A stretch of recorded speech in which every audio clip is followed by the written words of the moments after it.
Welcome friends, I am Mayank Rajesh and you are watching Info and Study Friends. We have already completed a very important topic, that is Indus Valley Civilization. In the previous video, पिछले video में हमने सिंधु घाटी सभ्यता को खत्म कर लिया था. And now we are moving on to another important topic and that is the Vedic period. So let's start the class. इस वीडियो में हम वैदिक पीरियड की शुरुआत करने जा रहे हैं, यानी कि वैदिक काल की शुरुआत करने जा रहे हैं. वैदिक पीरियड हिंदी में कहेंगे वैदिक काल. तो जब मैंने आपको हिस्ट्री पढ़ाना शुरू किया था तभी मैंने कहा था कि you must notice the changes. ठीक है, if you notice the changes you can better understand the complexities of the history. आपको अगर इतिहास की समझबूझ बढ़ानी है, विकसित करनी है, तो आपको चेंजेस को जरूर नोटिस करना चाहिए. तो यहां पर देखिए, अगर हम चेंजेस की बात करें ना, डिफरेंसेस पिछले दौर से आज के दौर में क्या डिफरेंस आ गया, वही तो चेंजेस है. तो अगर हम कहें कि हमने इंडस वैली पढ़ लिया, सिंधु घाटी पढ़ लिया, और वैदिक पीरियड की बात अगर हम करेंगे, तो अगर हम कहें कि डिफरेंस बताया जाए, तो डिफरेंस तो हम तभी कर पाएंगे या आप तभी कर पाएंगे जब हम इस पूरे टॉपिक को स्टडी कर लेंगे.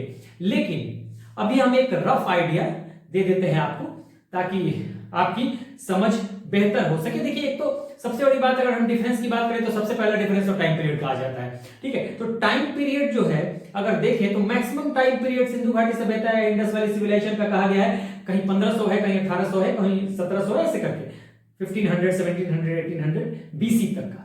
ठीक है, ये अंत हो जाता है. और टाइम पीरियड, 3 टाइम पीरियड है उसका, प्री हड़प्पा, मैच्योर हड़प्पा और लेट हड़प्पा. ठीक है, बाद में अगर हम वैदिक पीरियड में आते हैं तो इसका time period 1500 BC to 600 BC है. ठीक है, 1500 ईसा पूर्व से लेकर 600 ईसा पूर्व तक का है. तो एक तो पहला टाइम का डिफरेंस आ गया. आगे अगर देखें तो मोटा मोटी अगर रफली आइडिया लें तो ध्यान दीजिएगा कि इंडस वैली सिविलाइजेशन जो है वो सिविलाइजेशन एक अर्बन सिविलाइजेशन था. ठीक है, वो सभ्यता एक नगरीय सभ्यता थी. ठीक है, लेकिन अब यहां आते आते बदलाव होगा और ये ग्रामीण सभ्यता होगी. ठीक है ना, रूरल सिविलाइजेशन हो गई. ठीक है, सिंधु घाटी सभ्यता नगरीय क्रांति का परिणाम थी और साथ साथ कृषि क्रांति का भी परिणाम थी. लेकिन यहां ऋग वैदिक काल में अगर आप देखेंगे 2 पीरियड होगा, ऋग वैदिक और लेटर वैदिक, यानी अर्ली वैदिक पीरियड और लेटर वैदिक पीरियड. तो अर्ली वैदिक पीरियड यानी ऋग वैदिक पीरियड में आपको कृषि जो होगा, कृषि का इंपॉर्टेंस उतना नहीं होगा, पशुपालन का रहेगा, डोमेस्टिकेशन ऑफ एनिमल्स का रहेगा. जो इसका इंपॉर्टेंस बढ़ेगा वो आके लेटर वैदिक पीरियड में बढ़ेगा. ठीक है, वैसे ही देखेंगे कि मैट्रियार्कल सोसाइटी थी. कहां पे? सिंधु घाटी सभ्यता मातृसत्तात्मक थी. ठीक है, वहां पे जो देवी देवता थे वहां पे महिला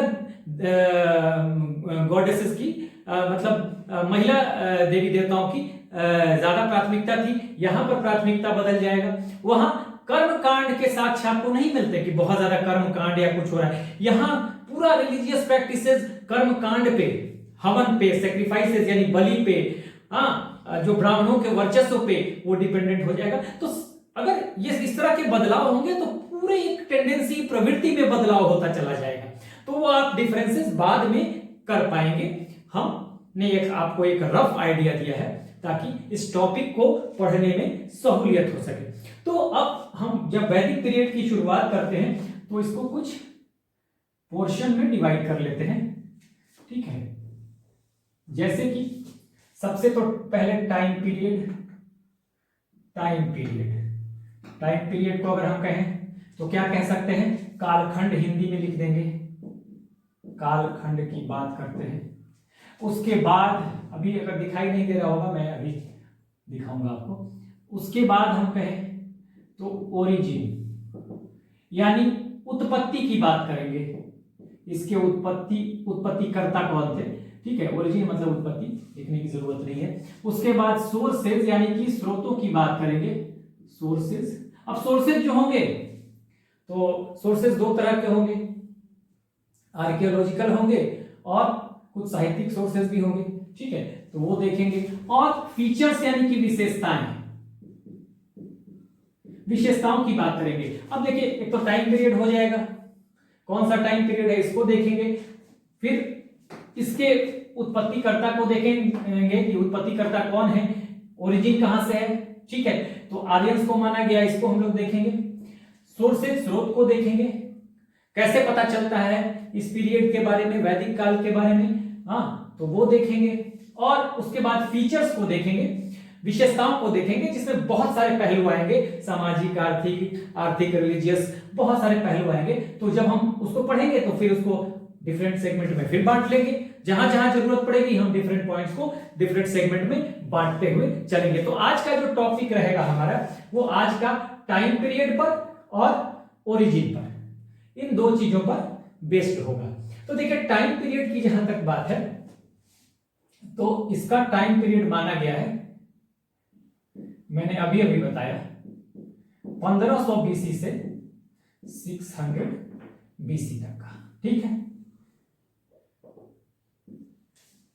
1500 ईसा पूर्व से 600 ईसा पूर्व तक का टाइम पीरियड माना गया है वैदिक पीरियड का, ठीक है। अब ये देखिए, अब इस बीच में जो भी परिवर्तन होंगे उसे हम, या जो भी घटनाएं घटित होंगी उसे हम वैदिक काल कहेंगे, ठीक है, वैदिक काल की घटनाएं कहेंगे।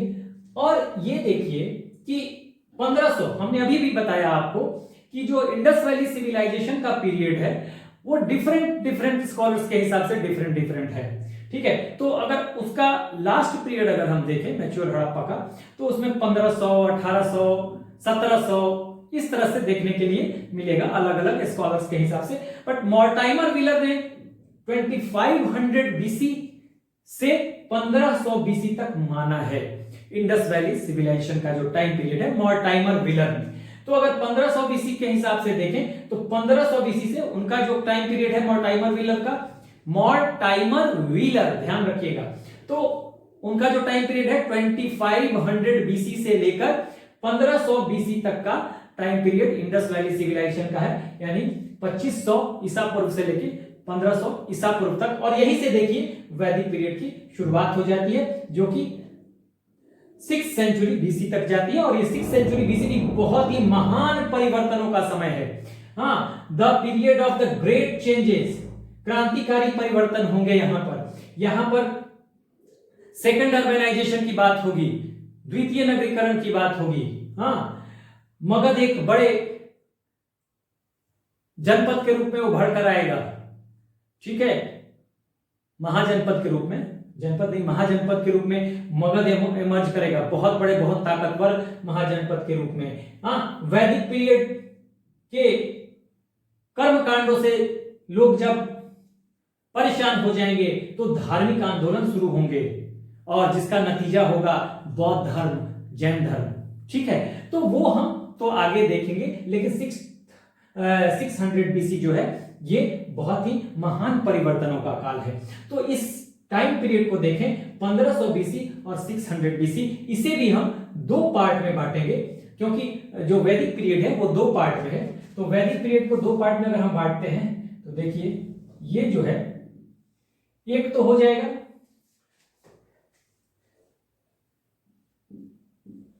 1500 BC to 1000 BC, 1500 BC to 1000 BC, 1500 ईसा पूर्व से 1000 1000 ईसा पूर्व तक एक पीरियड हो जाएगा, जिसे हम कहेंगे ऋग वैदिक पीरियड। ये ऋग वैदिक का टाइम होगा।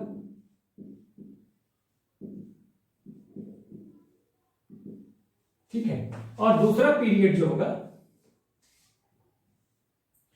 ये होगा 1000 बीसी टू 600 बीसी, और ये टाइम पीरियड जो होगा ये लेटर वैदिक पीरियड होगा, यानी इसे कहेंगे उत्तर वैदिक काल। और इसे अगर कहें तो इसे कहेंगे पूर्व वैदिक काल। अभी दिखाता हूं मैं, पूर्व वैदिक देखिए टाइम पीरियड कालखंड 1500 बीसी से 600 बीसी, हाँ 1500 ईसा पूर्व से 600 ईसा पूर्व। अब इसको भी हम दो पार्ट में बांटेंगे। देखिए 1500 से 1000 यानी 1500 ईसा पूर्व से 1000 ईसा पूर्व तक ऋग वैदिक पीरियड कहते हैं, या पूर्व वैदिक काल, अंग्रेजी में कहें तो इसे अर्ली वैदिक काल भी कहेंगे, अर्ली वैदिक पीरियड भी कहेंगे। ठीक है, एक तो ये हो गया। दूसरा पार्ट इसका है 1000 बीसी टू 600 बीसी, यानी 1000 ईसा पूर्व से 600 ईसा पूर्व, और ये इसको कहेंगे उत्तर वैदिक काल हिंदी में, या लेटर वैदिक पीरियड। ठीक है, तो इस तरह से टाइम पीरियड में बस ये दो बातें थी जो आपको एक इंफॉर्मेशन के लिए जानना था। ठीक है, तो अब इसे देखिए कि इसका बेस है ये हम ऋग्वेद, इसमें सिर्फ ऋग्वेद की जानकारी, ऋग्वेद से इसकी जानकारी मिलेगी, वो हम बाद में आगे पढ़ेंगे तो डिस्कस करेंगे। तो ये तत्काल आपको इतना जानना है टाइम पीरियड के बारे में, इससे ज्यादा नहीं जानना है। अब हम ओरिजिन पर आएंगे, देख लीजिए आप एक बार फिर से। ठीक है, 1500 बीसी टू 600 बीसी, देखिए 1500 से 1000 और 1000 से 600, 1500 से 600 है यानी 1500 यानी 1500 से देखिए 600 बीसी पर आकर ये खत्म हो जाता है। ठीक है, तो अब हम यहां पर आएंगे। ठीक है, इसे मैं मिटाता हूं। तो आइए अब ओरिजिन की बात कर लेते हैं, यानी कि उत्पत्ति की बात कर लेते हैं। जब उत्पत्ति की बात होगी या ओरिजिन की बात होगी तो हमारे जेहन में दो बातें आएंगी। ओरिजिन यानी वैदिक काल के निर्माता के तौर पर हम किसे देखते हैं? आर्यंस को, आर्यों को। ठीक है, तो एक तो इनके बारे में हमें जानना है। दूसरी बात, ये कहां के निवासी थे, यानी कि इनके ये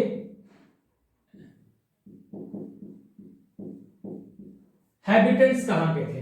एक तो आर्यंस को जानना है, आर्यों को जानना है, आर्य को, और दूसरा ये निवासी कहां के थे, क्योंकि वैदिक काल के निर्माता के रूप में हम आर्यंस को ही देखते हैं। ठीक है, तो सबसे पहले कुछ महत्वपूर्ण बातें हैं आर्यंस के बारे में, इसको हम समझ लेते हैं। देखिए आर्यन, ये जो, या आर्य, ये जो वर्ड है, ठीक है, ये वर्ड जो है, इस वर्ड को सबसे पहले इस्तेमाल किया किसने? First used by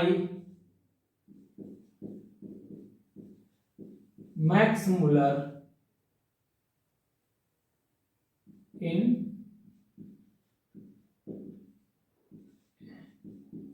Max Muller ने 1853 में सबसे पहले आर्य शब्द का इस्तेमाल किया। एक महत्वपूर्ण बात आर्यों के बारे में। दूसरी महत्वपूर्ण बात, ये वर्ड जो है आर्य, आर्य वर्ड यहां लिखता हूं, आर्य, ये 36 टाइम्स इन ऋग्वेदा,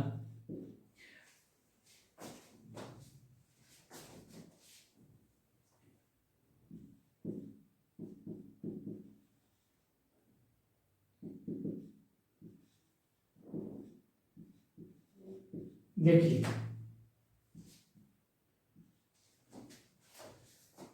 आर्य जो शब्द है पहली बार मैक्स मुलर ने इस्तेमाल किया था। कब? 1853 एडी में, 1853 ईस्वी में पहली बार यह शब्द इस्तेमाल किया गया। किसके द्वारा? मैक्स मुलर के द्वारा। यह आपको ध्यान रखना है। और आर्यंस जो हैं, आर्यंस, ये पहली बार ऋग्वेद में ये 36 बार इसको रेफर किया गया है, 36 बार ये आया है, 36 टाइम्स। और देखिए ये रामाशरण शर्मा की जो किताब है, आर.एस. शर्मा की एनसीईआरटी की, उसमें 36 ये दिया हुआ है। बट बहुत सारे किताबों में आपको 33 भी मिलेगा और बहुत सारे जगहों पे आप पढ़ेंगे, वीडियोस भी देखेंगे तो वहां पे 33 टाइम्स कहा गया है। लेकिन चूंकि आर एस शर्मा की किताब एनसीईआरटी की किताब है तो मैं उसको रेफर कर रहा हूं और यही ऑथेंटिक है। ठीक है, तो ये आपको समझना है। और तीसरी बात, ये आर्य जो है, आर्य ये क्या है? ये एक वर्ड है, वर्ड संस्कृत का, संस्कृत का वर्ड है, संस्कृत का वर्ड है आर्य। ठीक है, तो ये आर्य जो है, आर्य किसी जाति को नहीं ये करता, आर्य संस्कृत का एक वर्ड है। ठीक है ना, और ये भाषा सूचक है, लैंग्वेज को इंडिकेट करता है ये। ठीक है ना, ये यूपीएससी में भी आ चुका है और पीसीएस में बार बार ये क्वेश्चन आते रहता है कि आर्य जो वर्ड है ये कहां से है, तो ये संस्कृत का वर्ड है।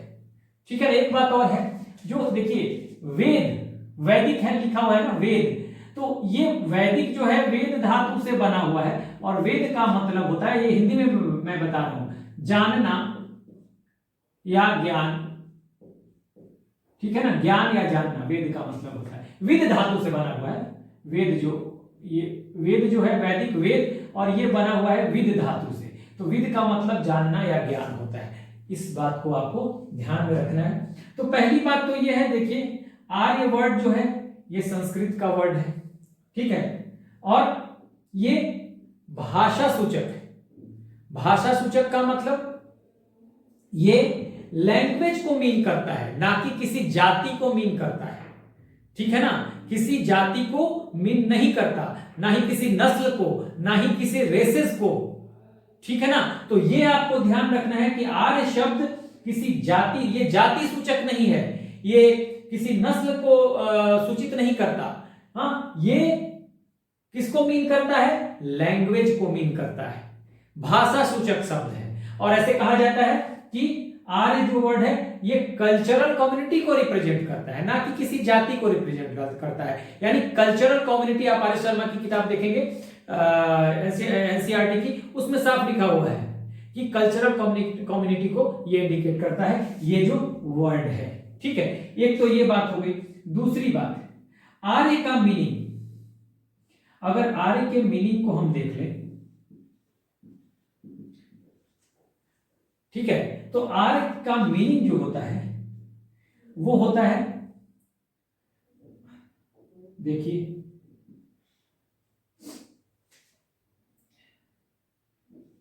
ग्रेट,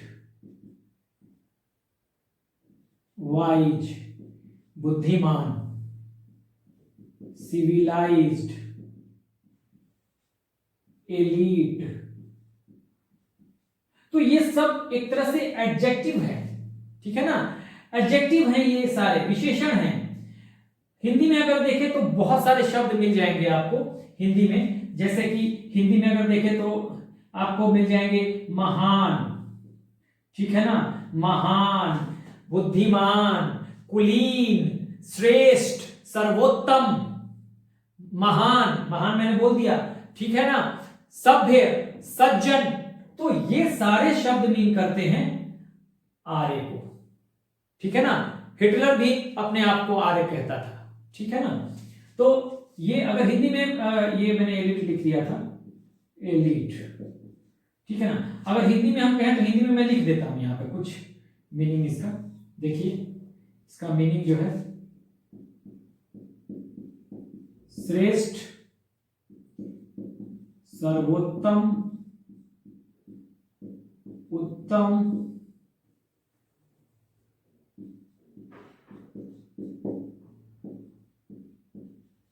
कुलीन,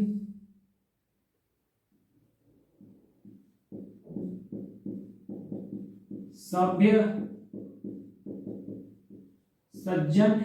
इस तरह आप देखेंगे कि इस तरह के तमाम जो भी विशेषण हैं, जो भी एडजेक्टिव हैं, महान, ठीक है ना, वो सारे जो होंगे वो आर्य वर्ड को मीन करेंगे। यानी ये सारा, ठीक है ना, श्रेष्ठ, सर्वोत्तम, उत्तम, कुलीन, सभ्य, सज्जन, महान और इस तरह के जितने भी विशेषण होंगे, बुद्धिमान आप रख सकते हैं, मैं यहाँ ना वाइज, बुद्धिमान, वो सब कुछ मीन करता है क्या, आर्य शब्द को। तो इस तरह से हम देखते हैं कि 3 बातें हमें समझनी थी। अभी ओरिजिन में हम 2 बातें करेंगे, अभी हमने एक बात की है सिर्फ आर्य के बारे में। हाँ, आर्यों को निर्माता माना जाता है वैदिक काल का। हैबिटेशन की बात करेंगे, वो निवासी कहां के थे अभी बात करेंगे हम। तो अभी आर्यंस के बारे में हमने जाना। ये वर्ड है, ये वर्ड पहली बार यूज किया किसने, मैक्स मूलर ने। और कब यूज किया, 1853 में, 1853 एडी में, ईस्वी में, ध्यान मत दीजिएगा, ईस्वी, एडी, बीसी नहीं, ठीक है। तो ये आपको ध्यान रखना है। उसके बाद आर्यंस जो वर्ड है, ये आर्य नाम का जो शब्द है, ये शब्द 36 बार, 36 टाइम्स, हाँ, ये यूज हुआ है, इस्तेमाल हुआ है ऋग्वेद में। यानी the word Aryan has been used 36 times in Rigveda, ठीक है ना, ऋग्वेद में 36 टाइम्स इस्तेमाल हुआ है। दूसरा, आगे बढ़ते हैं, आर्य वर्ड संस्कृत का एक शब्द है, ये बहुत इंपॉर्टेंट है, मैं बार बार कह रहा हूं, यूपीएससी में आ चुका है, ठीक है, और ये यूपीएससी में आ चुका है और स्टेट सर्विसेज पीसीएस में तो बार बार आता है, ठीक है ना, तो इसको ध्यान देना है। और ये भाषा सूचक है, जाति सूचक नहीं है।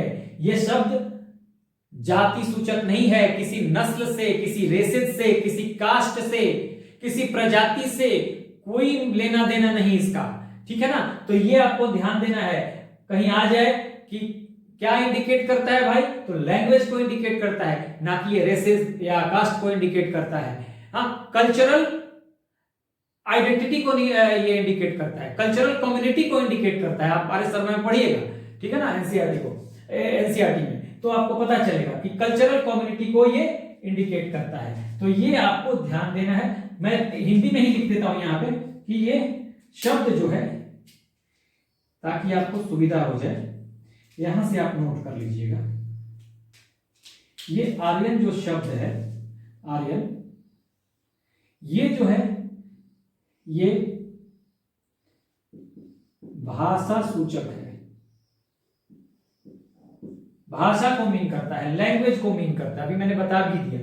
हाँ, it indicates language and it doesn't indicate races, caste, ठीक है ना, प्लस कल्चरल कम्युनिटी को ये इंडिकेट करता है। तो ये आपको ध्यान देना होगा, इस पॉइंट पे बिल्कुल ध्यान दीजिएगा, सवाल आते हैं यहां से, ठीक है। तो ये ध्यान दे सकते हैं, ये ध्यान दीजिएगा कितनी बार यूज हुआ है, हाँ, आर्य वर्ड, ठीक है। तो ये आपको 36 टाइम्स यूज हुआ है। ये कहां पे, ऋग्वेदा में, ये आपको पीसीएस में आ सकता है, ठीक है। तो ये पूरा हमने ओरिजिन के बारे में बताया। अब हम समझेंगे, सॉरी, यहां पर हैबिटेंट्स के बारे में, निवासी कहां के थे ये, तो इसको जानेंगे। देखिए, आज हम ये नहीं पढ़ रहे हैं, आज हम ओरिजिन तक के टाइम पीरियड और ओरिजिन, क्योंकि इसमें भी हमें हैबिटेंट्स को भी बताना है कि ये हैबिटेंट्स कहां के थे, ठीक है, निवासी कहां के थे, ठीक है। तो अब हम वहां पे चलते हैं और देखते हैं। तो चलिए, हमने अभी एक पक्ष देख लिया ओरिजिन का, यानी कि आर्यंस को हम निर्माता मानते हैं वैदिक पीरियड का। तो उनके बारे में हमने 2-3 बातें जान ली आर्यंस के बारे में। शब्द जो है पहली बार 1853 एडी में मैक्स मुलर ने यूज किया। और आर्यों का जो the word Aryans has been used 36 times in Vedas, in Rigveda. And finally हमने जाना कि जो आर्य शब्द है वो संस्कृत का शब्द है और वो भाषा सूचक है, किसी जाति से कोई लेना देना नहीं है। अब हम इसी में ओरिजिन के दूसरे पक्ष को देखेंगे कि आर्य जो हैं, आर्यों के हैबिटेशन को हम जानेंगे, कहां के हैबिटेंट्स थे, कहां के निवासी थे, मतलब निवासी थे, ठीक है, निवासी कहां के थे। तो देखिए इसके बारे में दो थियरी है। एक तो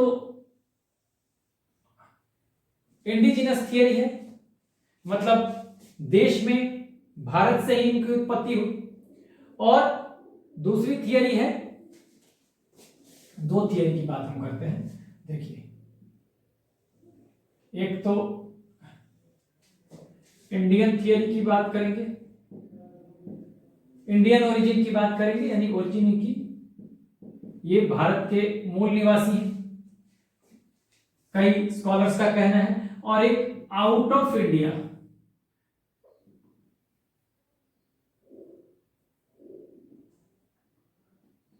यानी कि फॉरेन ओरिजिन की बात करें। दो बातें यहां पे है, ठीक है। तो अगर इंडियन ओरिजिन की बात करें तो देखिए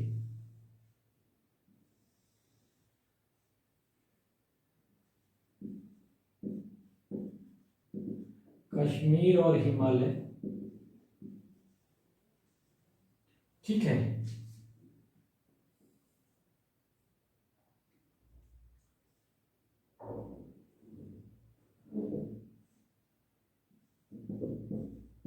सप्त सैंधव प्रदेश, ठीक है।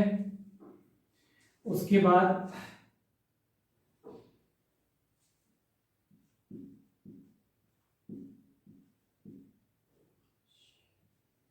ब्रह्मर्षि प्रदेश,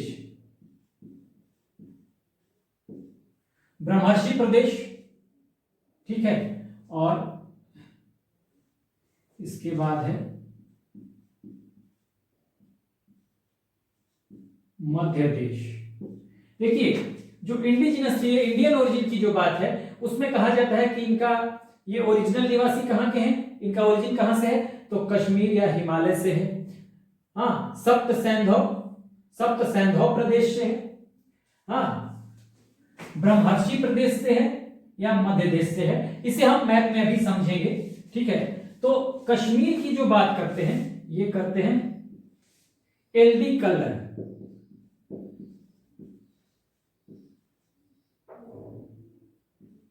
एलडी कलर का कहना है कि आर्यंस जो हैं वो कश्मीर या हिमालय के मूल निवासी थे, ठीक है। ये कहा गया किसके द्वारा, एलडी कलर के द्वारा। सप्त सैंधव प्रदेश की बात किया है, हाँ, किसने किया है, तो अविनाश चंद्र प्लस संपूर्णानंद, इन्होंने कहा है सप्त सैंधव प्रदेश जो था वो वहां के मूल निवासी थे, अभी हम सब मैप में देखेंगे, ठीक है। उसके बाद ब्रह्मर्षि प्रदेश, ठीक है, ब्रह्मर्षि प्रदेश की बात की है किसने, गंगानाथ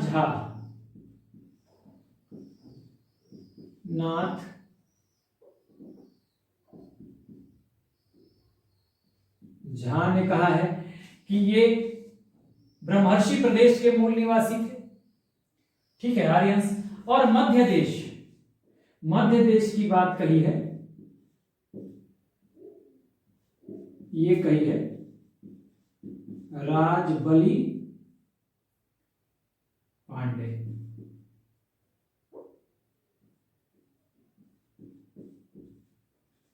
राजबली पांडे ने मध्य देश की बात कही है, ठीक है। देखिए अब आर्यंस के निवास की बात करें, उनके हैबिटेशन की बात करें, वो हैबिटेंट्स ओरिजिनली कहाँ के थे, कहाँ के मूल निवासी थे, तो हम इंडियन ओरिजिन की अगर बात करते हैं तो इन बातों को आप याद रखेंगे कि कश्मीर और हिमालय वाला क्षेत्र एलडी कलहर ने कहा है कि यहाँ के मूल निवासी थे। सप्त सैंधव प्रदेश कहा है अविनाश चंद्र और संपूर्णानंद ने। उसी तरह से ब्रह्मर्षि प्रदेश कहा है गंगानाथ झा ने, यहाँ आप याद रखेंगे इसको। और मध्य देश कहा है राजबली पांडे ने। तो ये तो इंडियन ओरिजिन की बात हो गई जिसे हम अभी मैप में भी देखेंगे। तो मेरे ख्याल से मैं इसे अगर मिटा दूं तो हमारे पास स्पेस हो जाएगा और इसको हम देख लेंगे, ठीक है।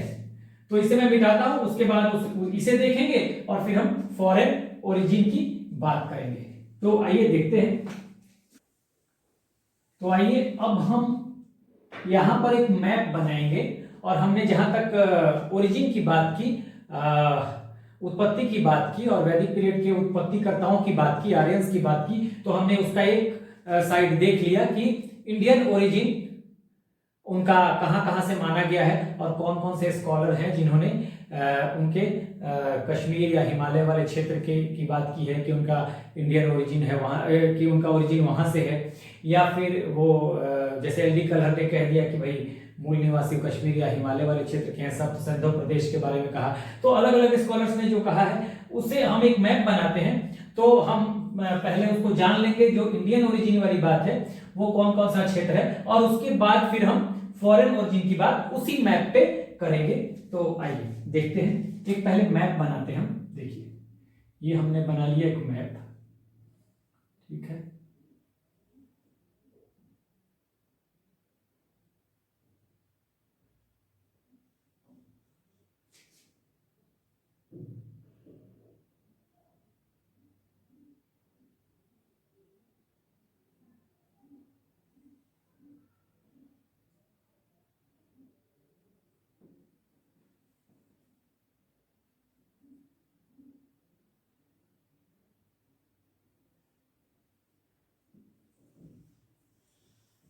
चलिए ये हमने एक मैप बनाया। तो देखिए इस मैप पे अगर आप देखें तो अभी हमने पढ़ा कि इंडियन ओरिजिन के बारे में कि एल डी कलहर ने क्या कहा कि हिमालय या कश्मीर वाला क्षेत्र। तो देखिए ये जो क्षेत्र है यही हिमालय या कश्मीर वाला क्षेत्र है, ठीक है। तो यही कहा किसने? एल डी कलहर ने, कि हिमालय या कश्मीर वाले क्षेत्र वाला जो क्षेत्र है आर्यंस यहाँ के निवासी हैं। अभी हमने पढ़ा एल डी कलहर की बात की, ठीक है। उसके बाद हमने इंडियन ओरिजिन की बात कर रहा हूं। उसके बाद हमने देखा कि सप्त सैंधव प्रदेश की बात की। हाँ, एल डी कलहर ने कहा कि कश्मीर या हिमालय का क्षेत्र जो है वो है आर्यंस का मूल निवास, यानी ओरिजिनल जो वो हैबिटेंट्स हैं कहाँ के हैं? कश्मीर या हिमालय के क्षेत्र के। लेकिन वही संपूर्णानंद और अविनाश चंद्र ने कहा कौन सा जगह? सप्त सैंधव प्रदेश। सप्त सैंधव प्रदेश वही है जो आप इंडस वैली सिविलाइजेशन वाला रीजन जो आप देख रहे थे, पहले आपने पढ़ा होगा। देखिए ये जो है समझ लीजिएगा, ये जो है यहां से अगर देखें तो ये इंडस रिवर, फिर इसी तरह से आपको यहीं पे मिलेगी वो झेलम, चेनाब, रावी, व्यास और फिर ये सतलज। ये व्यास इसी से निकलेगा। तो ये जो क्षेत्र है इंडस, झेलम, चेनाब, रावी, इंडस, झेलम, चेनाब, रावी, व्यास, ये जो क्षेत्र है, ये पूरा ये जो क्षेत्र है ना, तो इस क्षेत्र को कहा गया सप्त सैंधव प्रदेश। तो सप्त सैंधव प्रदेश की बात किसने कही? सप्त सैंधव प्रदेश की बात कही संपूर्णानंद, ठीक है ना। सप्त सैंधव ये जो पार्ट है इसको कहा संपूर्णानंद और किसने? अविनाश चंद्र ने, ठीक है। तो ये बात हो गई। उसके बाद अगर देखें तो दिल्ली और हरियाणा का जो क्षेत्र है, वैसे कहा जाता है कि ये सतलज, देखिए ये सतलज नदी है, सबसे लास्ट में जो नदी है ये सतलज है। सतलज से लेकर, ठीक है, सतलज से लेकर और यमुना नदी तक का जो क्षेत्र है या दिल्ली हरियाणा वाला जो क्षेत्र है उसको कहा गया ब्रह्मावर्त, ठीक है ना। ये आपको इसलिए भी याद रखना है, मैं लिख देता हूं, इसको कहा गया ब्रह्मावर्त, ब्रह्मावर्त।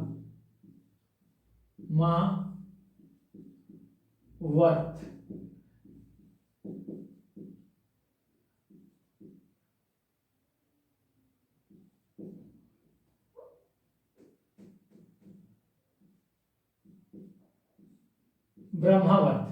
तो ये क्षेत्र ब्रह्मावर्त हो गया। और ये मैंने क्यों लिखा है, क्योंकि ब्रह्मावर्त को कहा गया है सेंटर ऑफ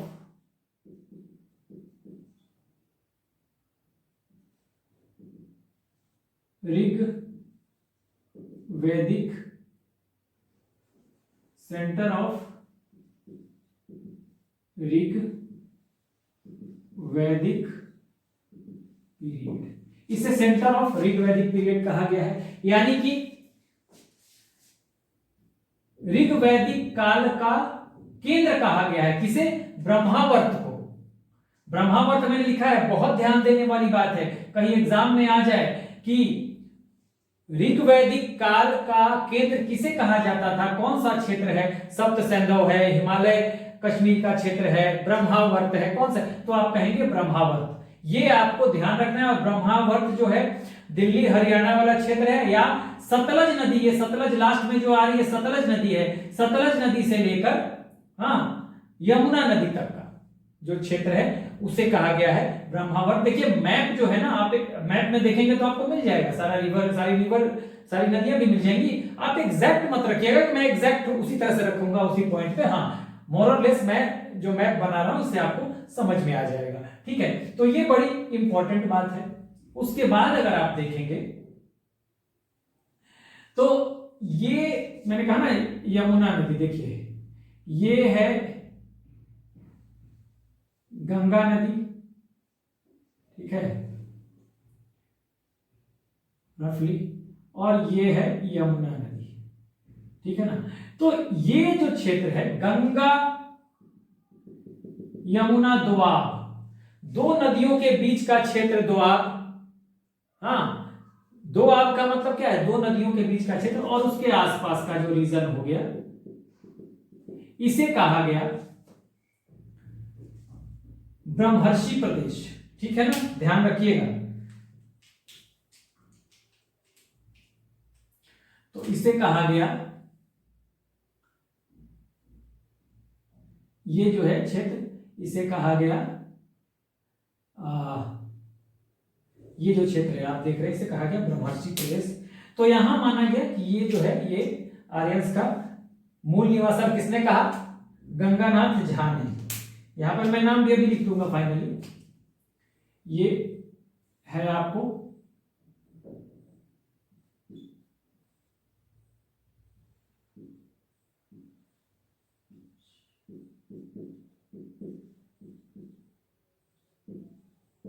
प्रदेश। ये भी देसी ओरिजिन की बात हो रही है, विदेशी भी मैं बताऊंगा इसी में, तो मैं यहां लिख ही देता हूं एलडी कलर।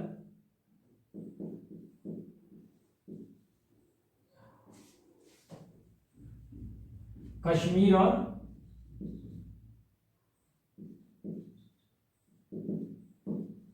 और हिमालय की बात किसने की, ये किया है एलडी कलर ने। वहां पे मैं वैसे लैंग्वेज में मैंने लिखवा दिया है, एलडी कलर ने कहा।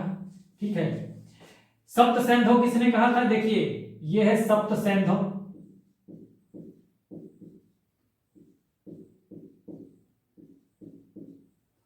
और ये किसने कहा, ये कहा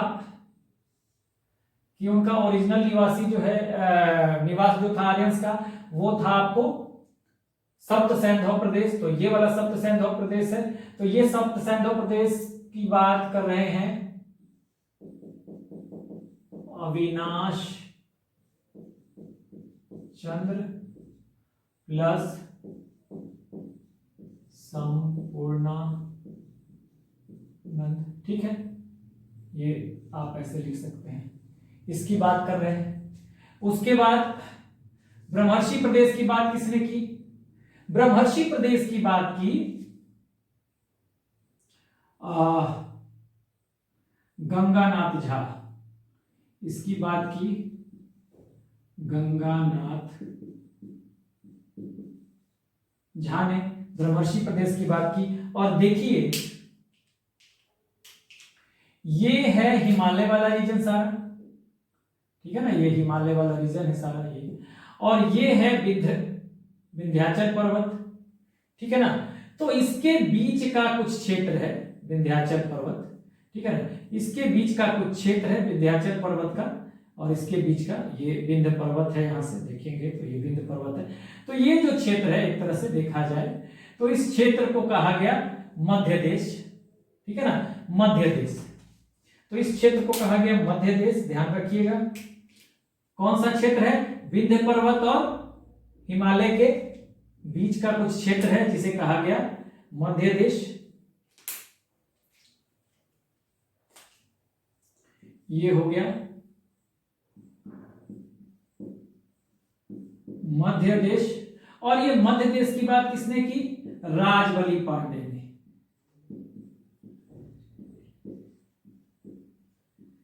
तो हमने देसी ओरिजिन की बात वहां की थी, हाँ, इंडिजिनस इंडियन ओरिजिन या इंडिजिनस ओरिजिन की। तो ये पूरा मैप पे भी आपको इंडिजिनस ओरिजिन की बात आपको पता चल गई। देखिए अब क्या है भाई, सप्त सैंधव प्रदेश कौन सा है? सबसे पहले कश्मीर और हिमालय की बात, ये है कश्मीर और हिमालय वाला क्षेत्र। तो आर्यंस यहाँ के मूल निवासी थे, किसने कहा? एलडी कलर ने, ये आपको ध्यान रखना है।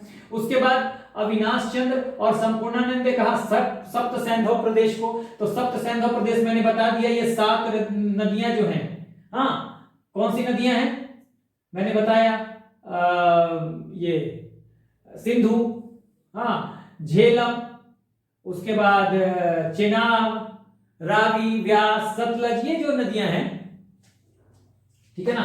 तो वो जो नदियां हैं, वो नदियों का, उन नदियों का जो क्षेत्र है, ये नदियों का जो क्षेत्र है, ये सप्त सैंधव प्रदेश कहा जाता है। और सप्त सैंधव प्रदेश की बात किसने की?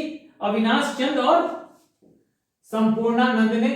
अगर कहीं पूछा जाए तो आपको ये ध्यान रखना है, नाम भी याद रखना है, ठीक है। उसके बाद ब्रह्मावर्त की बात हमने की। ब्रह्मावर्त का मतलब क्या है?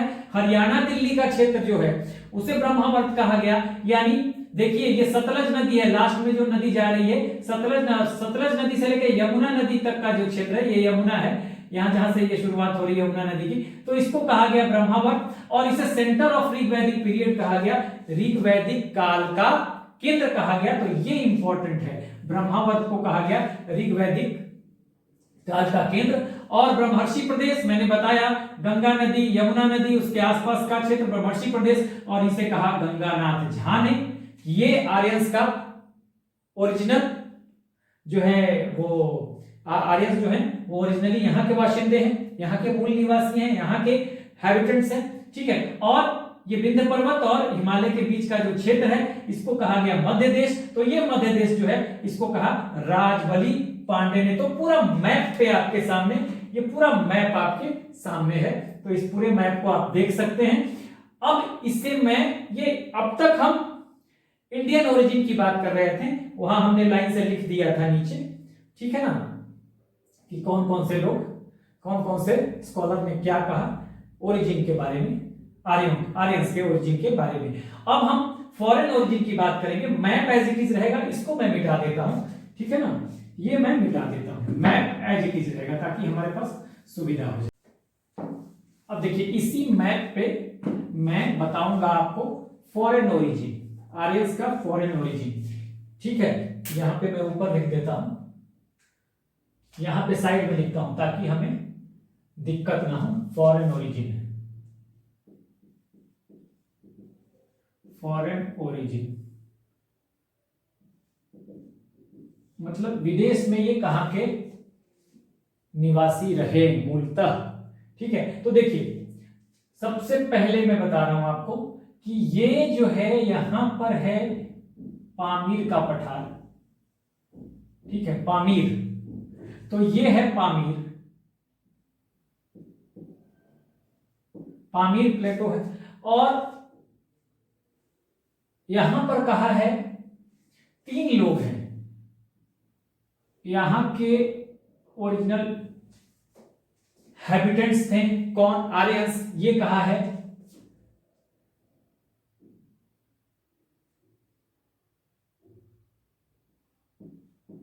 ओल्डेनबर्ग। देखिए ये जो स्पेलिंग स्कॉलर्स का है ना, हर किताब में थोड़ा बहुत डिफरेंस मिल सकता है, इसलिए स्पेलिंग पे मत जाइएगा, नाम समझिएगा। ओल्डेनबर्ग, कील, ठीक है, और एडवर्ड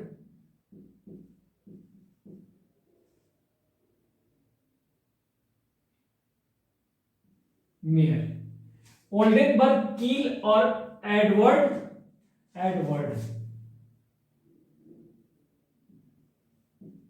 एडवर्ड मेयर, ये 3 स्कॉलर हैं जिन्होंने कहा कि आर्यंस का मूल निवास जो था वो आर्यंस कहां के थे, पामीर के ओरिजिनल बाशिंदे थे। ये पामीर प्लेटो है, ठीक है। उसके अलावा यहां पर देखिए, यहां पर हो जाएगा, ये हो गया तिब्बत,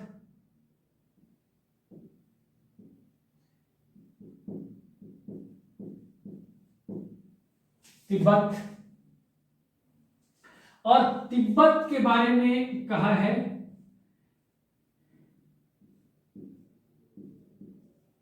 दयानंद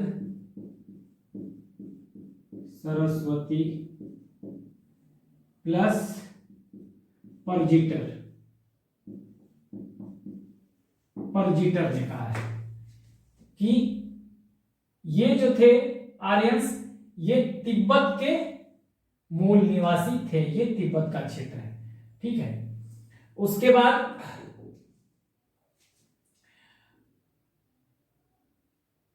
देखिए, ये है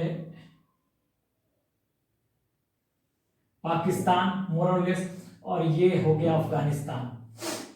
तो अफगानिस्तान में माना है किसने, देविका प्रदेश, देविका प्रदेश, और ये माना है किसने, DS त्रिवेदी ने। देविका प्रदेश अफगानिस्तान में DS त्रिवेदी ने कहा है। उसके बाद कुछ और हैं, जैसे कि नेहरिंग, यहां पर देखिए एक हमने पॉइंट बना लिया, ये है यहां पर, ये आपको एक तरह से देख लीजिए, यहां पर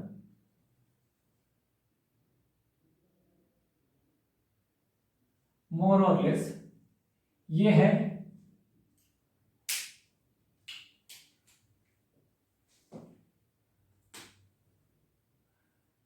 ये हो गया आपको,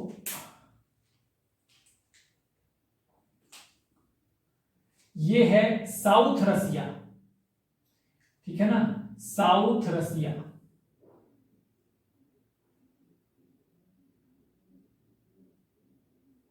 ये मुझे लगता है कि कुछ इधर हमें, ये मैं मिटा रहा हूं, ठीक है। पामीर हो गया, जगह बन जाए हमारे पास, ये हो गया आपको साउथ रसिया, और ये कहा है नेहरिंग ने। नेहरिंग ने साउथ रसिया की बात की है। यहां पे मैं इसको जरा फॉरेन ओरिजिन की बात कर रहा था, तो इसको आप ध्यान दीजिएगा। साउथ रसिया ने दक्षिणी रूस की बात की है नेहरिंग ने, ठीक है, ठीक इधर है। उसके बाद देखिए ये सेंट्रल एशिया, सेंट्रल एशिया यानी मध्य एशिया की बात की है किसने, ये है सेंट्रल एशिया।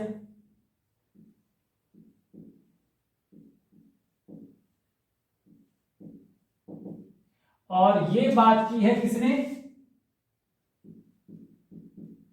मैक्स मूलर ने। देखिए मैक्स मूलर, ये बहुत इंपॉर्टेंट है। 1853, मैंने अभी बताया 1853 में मैक्स मूलर ने बताया था, पहली बार आर्य शब्द का इस्तेमाल किया था 1853 एडी में, ईस्वी में। तो ये बहुत इंपॉर्टेंट इसलिए भी है क्योंकि एक्सेप्टेबल जो थियरी है वो मैक्स मूलर का ही है, और इसी को माना जाता है कि सेंट्रल एशिया से जो आर्यंस थे वो भारत में आए, ठीक है। भारत में एक फेज में नहीं आए, वो कई फेजेज में आए हैं, वो हम देखेंगे, बार बार आए हैं, वो एक लंबा दौर चला है उनके आने का, ठीक है। तो ये मैक्स मूलर की बात थी, सेंट्रल एशिया। दो और जगह है, एक है आपको यहां पर मैं रखता हूं, अगर देखें तो मोर और लेस हंगरी, और यहां पे मैं रख देता हूं जर्मनी। ठीक है ना, हंगरी है तो हंगरी, ये है आपको हंगरी।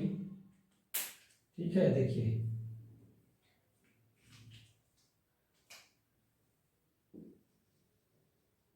ये है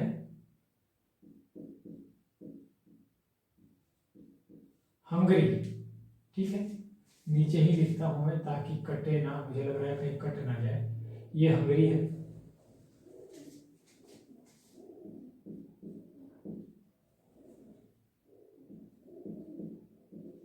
हंगरी, तो इसको हंगरी को कहा है किसने? P guys.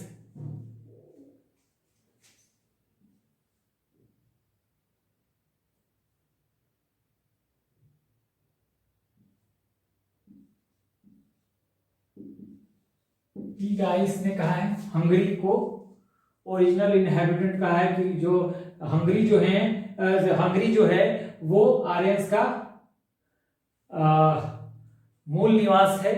हाँ, वहीं के हैबिटेंट्स हैं आर्यन ओरिजिनली। और उसके बाद ये है जर्मनी, जर्मनी है, ये है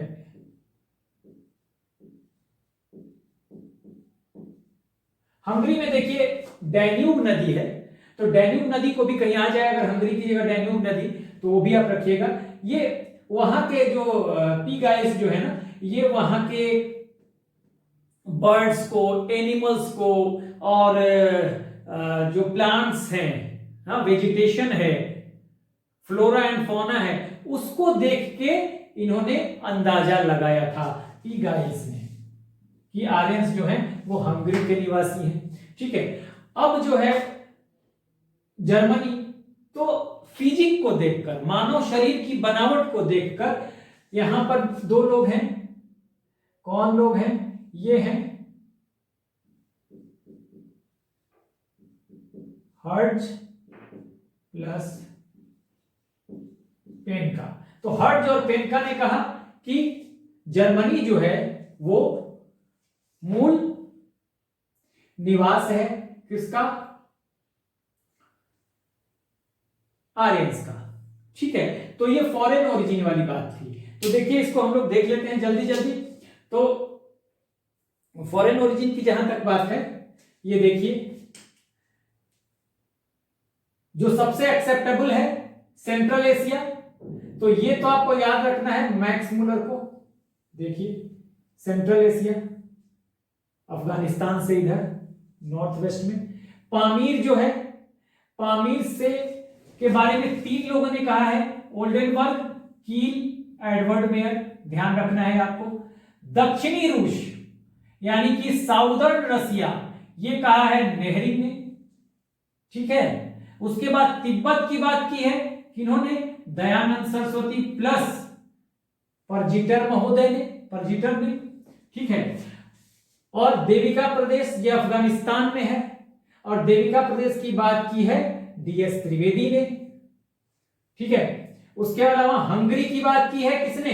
पी गाइस ने। डैन्यूब नदी है वहां पर हंगरी में, तो डैन्यूब नदी जो है वहां पर के आसपास फ्लोरा फौना को देखकर, वेजिटेशन को देखकर, वनस्पति यानी वनस्पतियों को देखकर, आपको पेड़ पौधों को देखकर, और पशुओं को देखकर, पक्षियों को देखकर, यानी एनिमल्स और बर्ड्स को देखकर पी गाइस ने ये कह दिया था कि हंगरी जो है, Aryans were the original habitants of Hungary, वहां के मूल वाशिंदे हैं। और जर्मनी के बारे में कहा कि इन्होंने हर्ट्ज और पेनका ने, इन्होंने कहा जर्मनी के बारे में। तो ये आपको ध्यान रखना है।